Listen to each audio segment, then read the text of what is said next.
Hi everybody. My name is Cora Hagen.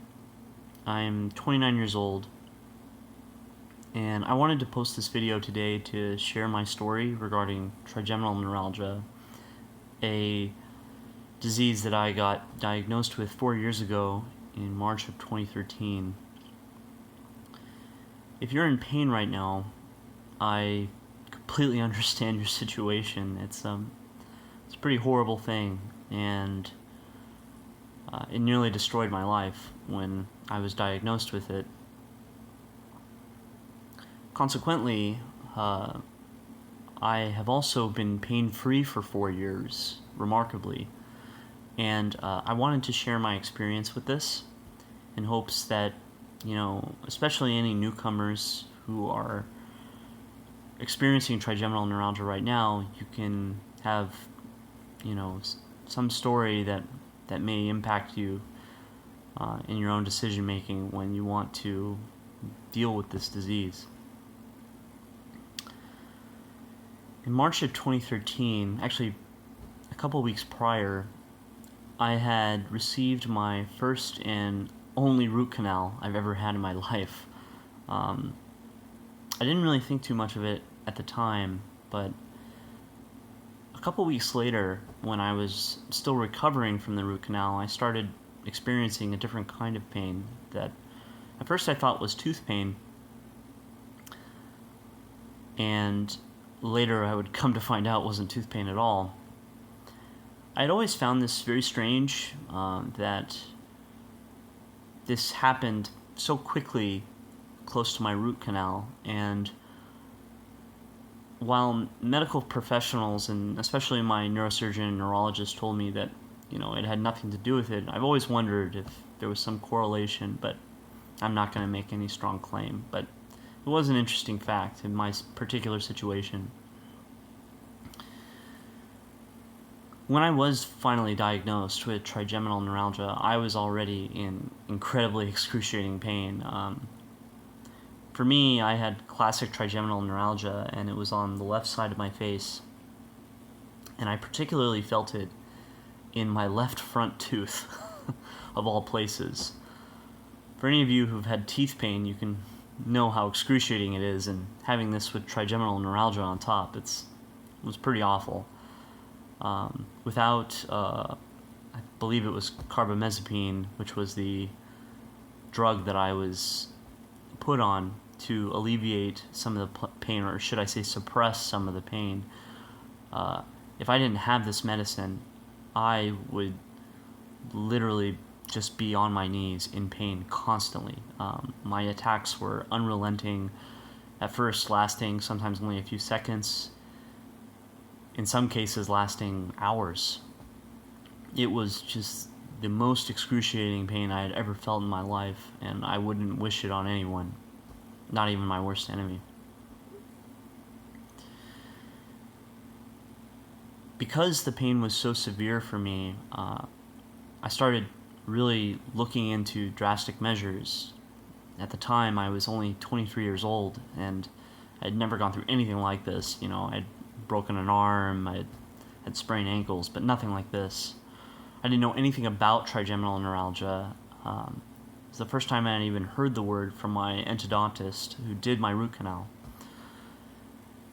And I wanted to make sure that I got educated really quickly about the disease. And I would say that I had a pretty strong support group around me, like my family, who were really concerned about me, especially when they had to take me to the emergency room several times to get injected with Dilaudid, just to tranquilize me, basically, for some night relief. It got pretty bad. But regardless, during this time, I started trying to very quickly get myself educated about what I could do about this disease.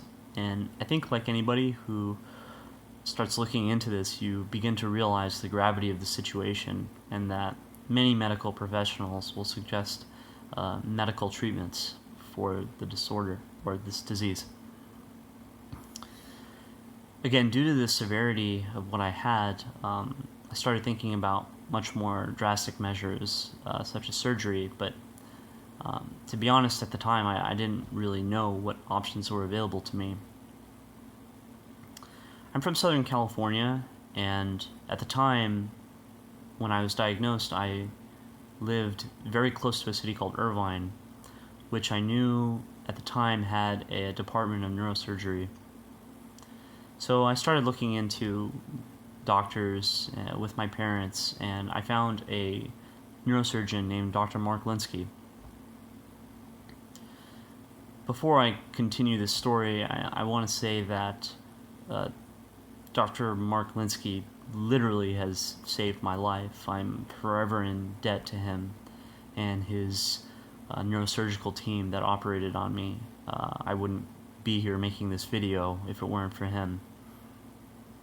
And I know many of the people in this support group can vouch for his candor and his ability. He's an amazing doctor. But I'll talk more about that later. Anyway, at the time in 2013, this was around late March, I believe, I started looking into Dr. Mark Linsky, and I found lots of videos online about him talking about this surgery called microvascular decompression. Now, this surgery is considered the most invasive technique. It's one of many different kinds of neurosurgical treatments that you can have for this disease. And in my desperation, I really wanted to try and make it happen. I was very lucky in that my parents were extremely aggressive in trying to get me face-to-face with Dr. Mark Linsky, and I actually saw him within a matter of weeks of finding out that I had trigeminal neuralgia. And it was clear at the time that I needed to get an MRI scan of my face to see if they could find anything. They were actually able to find compressions in my head. Specifically, Dr. Mark Linsky was able to identify them, and it was clear that I needed surgery. I don't know the exact date, but I believe sometime near April of 2013, I actually received microvascular decompression. It was a pretty tough experience. Following the surgery, I had to have a spinal tap, I had a catheter. It was not pleasant. And I won't lie, after the surgery was completed, I was convinced that it hadn't worked, because I was still feeling, even after initially waking up from the surgery, I was still feeling shocks in my face. And I knew the risks, and I knew the possibility that it wouldn't work. And so, of course, in the moment, I was so fearful that it hadn't helped. And I felt fairly helpless, even in the coming hours coming out of anesthesia. For the next 2 months, I recovered from microvascular decompression. It was a tough recovery. I couldn't even walk when I woke up, and even when I got home after several days in the hospital, I wasn't able to walk. I ate oatmeal for a month. I stayed in bed for a month. It was very painful, and slowly I began to recuperate, but still I had this piercing thought in my mind that I hadn't been cured and that I hadn't been helped by the surgery, because I felt like I was still feeling pain.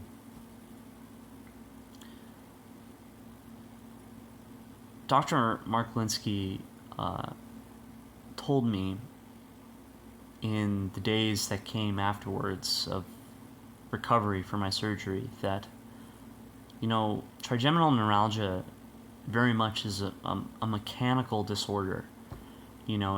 There's something physically wrong with you in your head.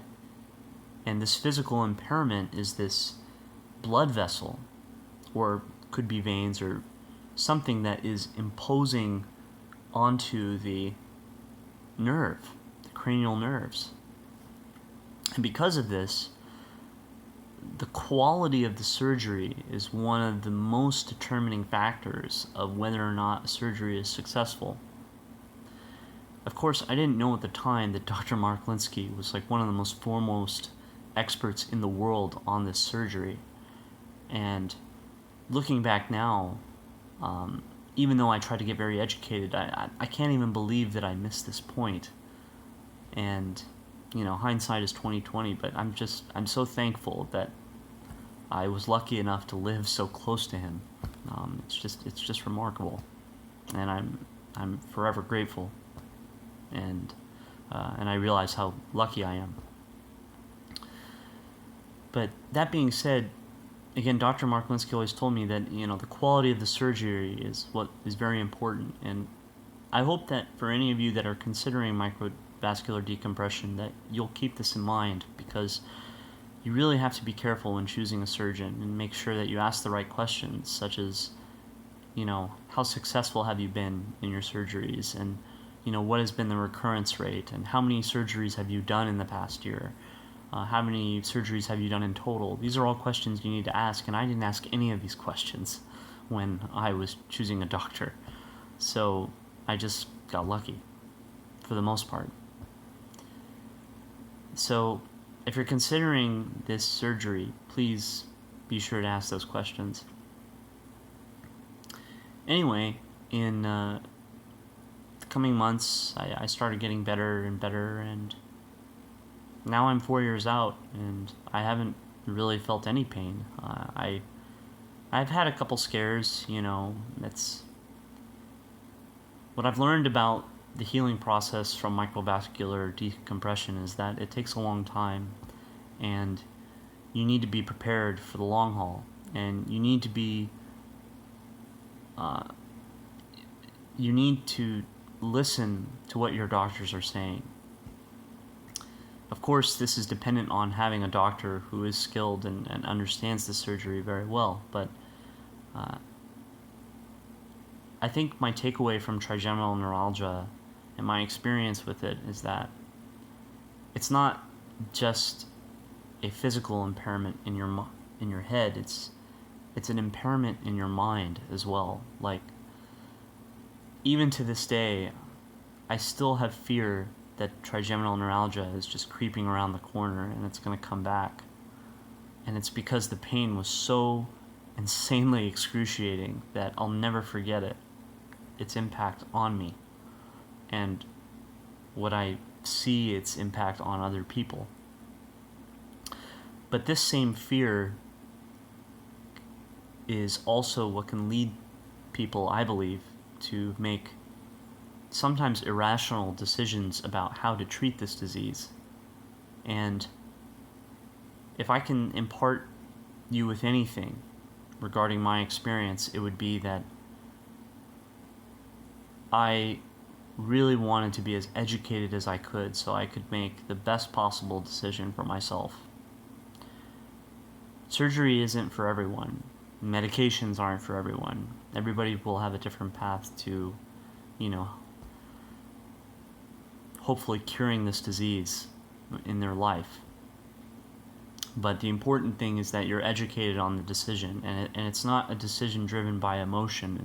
It's a decision driven by knowledge, and I would say that is the key weapon to beating trigeminal neuralgia is knowledge, and being able to make good decisions about your health. Even to this day, I've been pain-free for 4 years.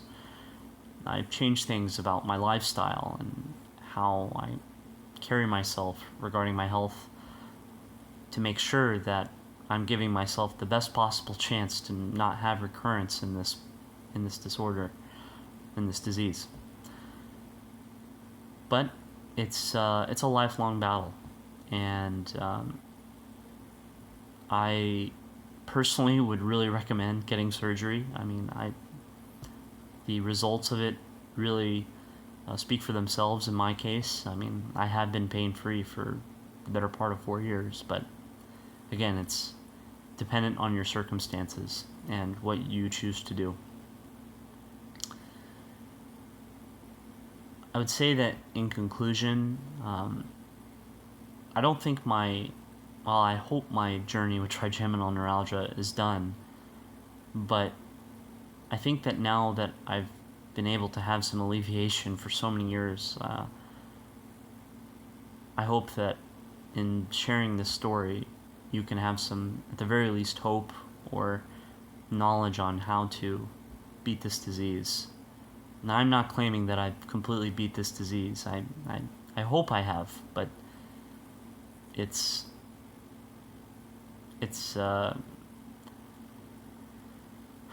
leaves an impact on you, and that will be something that I carry with forever. I hope this has been helpful to some people, and if you have any questions for me regarding my experience, please let me know. Thank you.